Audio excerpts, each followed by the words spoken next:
Il arriva, au jour du gouvernement des juges, qu'il y eut une famine dans le pays, et un homme de Bethléem de Juda s'en alla habiter la campagne de Moab, lui, sa femme, et ses 2 fils. Le nom de cet homme était Élimélec, et le nom de sa femme Naomi, et les noms de ses 2 fils Machlon et Kiljon. Ils étaient Éphratiens, de Bethléem de Juda, et ils vinrent dans la campagne de Moab, et ils s'y établirent. Or, Élimélec, mari de Naomi, mourut, et elle resta avec ses 2 fils.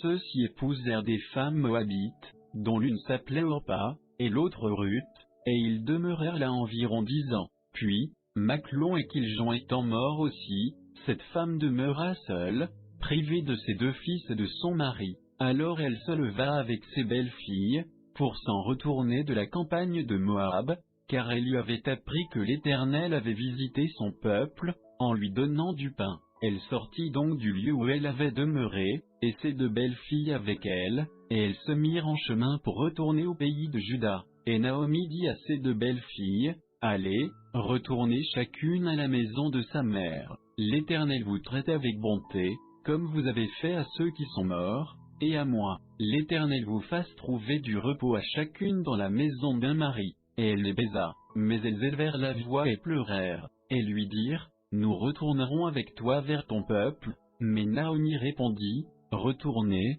mes filles, pourquoi viendriez-vous avec moi? Ai-je encore dans mon sein des fils qui puissent devenir vos maris? Retournez, mes filles, allez, je suis trop âgée pour me remarier, et quand je dirai, j'ai de l'espérance, et quand cette nuit même je serai avec un mari, et que j'enfanterai des fils, attendriez-vous jusqu'à ce qu'ils devinssent grands? Resteriez-vous confinés sans vous remarier? Non, mes filles, car je suis en plus grande amertume que vous, parce que la main de l'Éternel s'est appesantie sur moi. » Alors elles élevèrent leur voix et pleurèrent encore, et Orpa baisa sa belle-mère, mais Ruth s'attacha à elle. Alors Naomi dit, « Voici, ta belle-sœur s'en est allée le accent aigu vers son peuple et vers ses dieux, retourne après ta belle-sœur. » Mais Ruth répondit, « Ne me presse pas de te laisser, pour m'éloigner de toi, car où tu iras j'irai, et où tu demeureras je demeurerai, ton peuple sera mon peuple,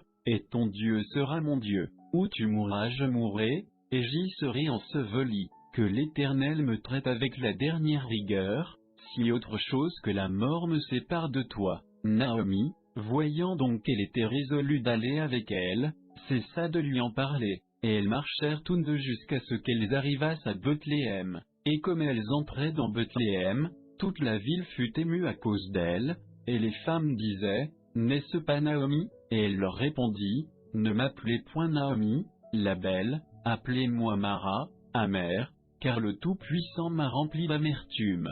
Je suis parti dans l'abondance, et l'Éternel me ramène vide. Pourquoi m'appelleriez-vous Naomi, puisque l'Éternel m'a abattu, et que le Tout-Puissant m'a affligé? » C'est ainsi que Naomi s'en retourna avec Ruth, la Moabite, sa belle-fille, qui était venue de la campagne de Moab, et elles entrèrent dans Bethléem, au commencement de la moisson des orges.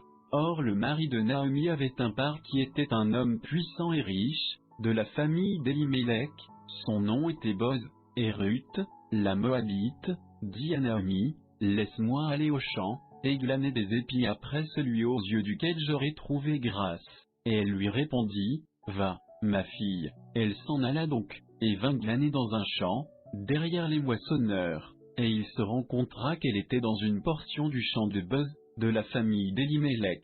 Et voici, Boz vint de Bethléem, et dit aux moissonneurs, « Que l'Éternel soit avec vous. » Et ils lui répondirent, « Que l'Éternel te bénisse. » Puis Boz dit à son serviteur, chef des moissonneurs, « À qui est cette jeune fille? » Et le serviteur, chef des moissonneurs, répondit et dit, « C'est une jeune femme moabite, qui est revenue avec Naomi de la campagne de Moab, et elle nous a dit, laissez-moi glaner, je vous prie, je ramasserai des épis entre les gerbes derrière les moissonneurs. » Et elle est venue, et elle a été debout depuis le matin jusqu'à présent, et ne s'est reposée qu'un moment dans la maison. Alors Boz dit à Ruth, « Écoute, ma fille, ne va pas glaner dans un autre champ, et même ne sors point d'ici, et reste avec mes servantes. » regarde le champ où l'on moissonnera, et va après elle. Voici, j'ai défendu à mes serviteurs de te toucher, et si tu as soif,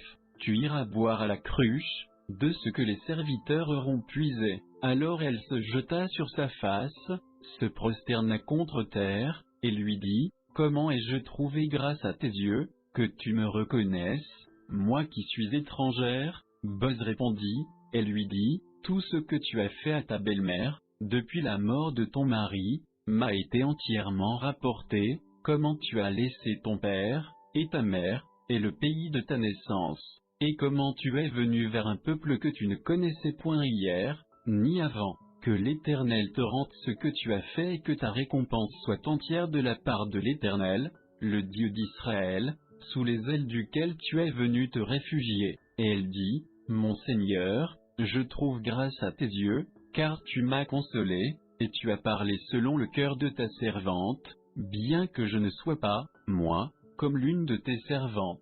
Boz lui dit encore, au temps du repas, approche-toi d'ici, et mange du pain, et trempe ton morceau dans le vinaigre. Elle s'assit donc à côté des moissonneurs, et il lui donna du grain rôti, et elle en mangea, et fut rassasiée, et elle en garda un reste. Puis elle se leva pour glaner, et Boz donna cet ordre à ses serviteurs, qu'elle glane même entre les gerbes, et ne lui faites point de honte, et même, vous tirerez pour elle des gerbes quelques épis que vous lui laisserez glaner, et vous ne la gronderez point. Elle glana donc dans le champ jusqu'au soir, et elle bâtit ce qu'elle avait recueilli, et il y en eut environ un épha d'orge, et elle l'emporta, et rentra à la ville, et sa belle-mère vit ce qu'elle avait glané, elle sortit aussi ce qu'elle avait gardé de reste, après avoir été rassasiée, et elle le lui donna. Alors sa belle-mère lui dit, où as-tu glané aujourd'hui, et où as-tu travaillé? Béni soit celui qui t'a reconnu. Et elle raconta à sa belle-mère chez qui elle avait travaillé, et lui dit, l'homme chez qui j'ai travaillé aujourd'hui s'appelle Boz. Et Naomi dit à sa belle-fille, qu'il soit béni de l'Éternel, puisqu'il a la même bonté pour les vivants qu'il avait eu pour les morts. Et Naomi lui dit, cet homme est notre parent, et de ceux qui ont sur nous le droit de rachat. Alors Ruth, la Moabite, ajouta, il m'a dit aussi, reste avec mes serviteurs, jusqu'à ce qu'ils aient achevé toute ma moisson. Et Naomi dit à Ruth, sa belle-fille, ma fille, il est bon que tu sortes avec ses servantes, et qu'on ne te rencontre pas dans un autre champ. Elle s'attacha donc aux servantes de Boz, pour glaner jusqu'à la fin de la moisson des orges et de la moisson des frouments, et elle demeurait avec sa belle-mère. Et Naomi, sa belle-mère, lui dit, ma fille, ne te chercherai-je pas un asile, afin que tu sois heureuse? Et maintenant, Boz, avec les servantes de qui tu as été, n'est-il pas notre parent? Voici, il vaincra cette nuit les orges qui sont dans son air. Lave-toi, et oins-toi, et mets sur toi ton manteau, et descends dans l'air, mais ne te fais point connaître à cet homme, jusqu'à ce qu'il ait achevé de manger et de boire. Et quand il se couchera, sache le lieu où il couche, puis entre, et découvre ses pieds, et te couche, alors il te dira ce que tu auras à faire. Et elle lui répondit, je ferai tout ce que tu me dis. Elle descendit donc à l'air, et fit tout ce que sa belle-mère lui avait commandé. Et Boz mangeait et but, et son cœur fut heureux, et il vint se coucher au bout d'un tas de gerbes. Alors elle vint tout doucement, et découvrit ses pieds, et se coucha. Et au milieu de la nuit, cet homme-là eut peur, il se pencha, et voici, une femme était couchée à ses pieds. Alors il lui dit, qui es-tu? Et elle répondit, je suis Ruth, ta servante. Et tends le pan de ta robe sur ta servante, car tu as droit de rachat. Et il dit, ma fille, que l'Éternel te bénisse.